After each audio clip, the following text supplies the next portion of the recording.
Ukraine fighting is deadlocked, spy chief Kyrylo Budanov tells BBC. Fighting in Ukraine is currently at a deadlock as neither Ukraine nor Russia can make significant advances, the head of the Ukrainian military intelligence agency has said, while Kyiv waits for more advanced weapons from Western allies. The situation is just stuck, Kyrylo Budanov told the BBC in an interview.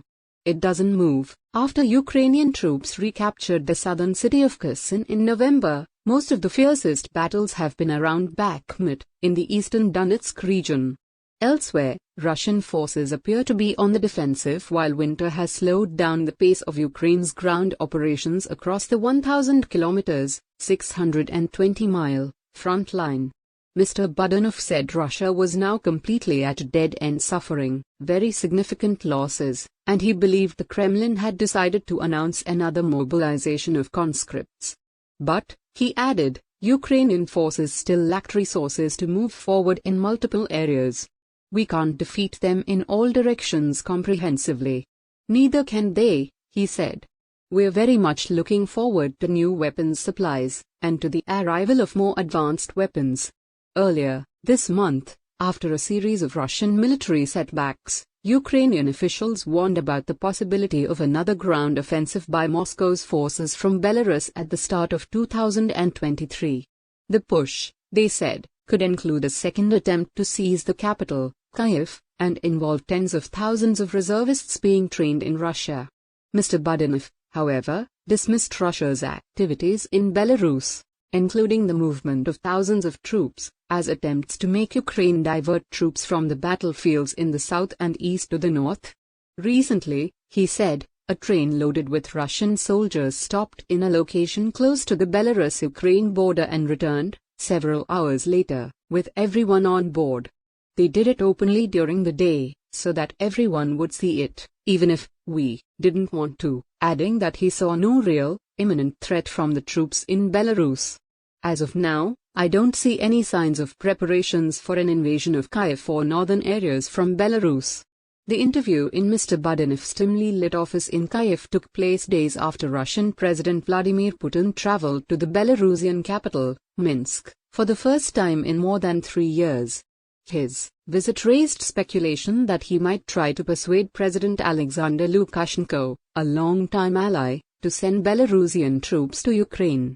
Belarus has been used by Russian forces as a launchpad for attacks, but Mr. Budanov believes Belarusian society will not support any further involvement in the war, and analysts have questioned the level of preparedness of its 48,000 strong army. That's why President Lukashenko is taking all steps to prevent a disaster for his country, he said. Since retaking Kherson, Ukrainian forces have been engaged in brutal fighting with Russian troops around Bakhmut, in trench warfare that has been compared to World War I. For Russia, capturing the city would disrupt Ukraine's supply lines and open a route for an advance towards other Ukrainian strongholds in the east, including Kramatorsk and Sloviansk. The offensive, Mr. Budanov said, was being led by the Wagner Group, a Russian mercenary army. Its founder, Yevgeny Prigozhin, is believed to want to capture the town as a political prize, amid rivalries between senior Russian officials. Away from the battlefields, Russia has carried out a relentless air campaign since mid-October, targeting Ukraine's critical infrastructure with missiles and drones, leaving millions without electricity, heating and water. Mr. Budanov said the strikes were likely to continue, but suggested Russia would not be able to sustain the level of the attacks because of dwindling missile reserves, and the inability of Russian industry to replenish them. Although Iran has provided most of the drones used in Russia's attacks, the spy chief says it has so far refused to deliver missiles to Russia, aware that Western countries are likely to impose measures on Tehran, already under crippling sanctions because of its nuclear program. The war may be deadlocked for now, but Mr. Budanov is adamant that Ukraine will ultimately retake all the territory now under occupation, including Crimea, the peninsula, that Russia seized in 2014. He envisages Ukraine returning to its 1991 borders, when independence was declared with the collapse of the Soviet Union. Thank you for watching my video. For more videos, stay connected and must subscribe my channel.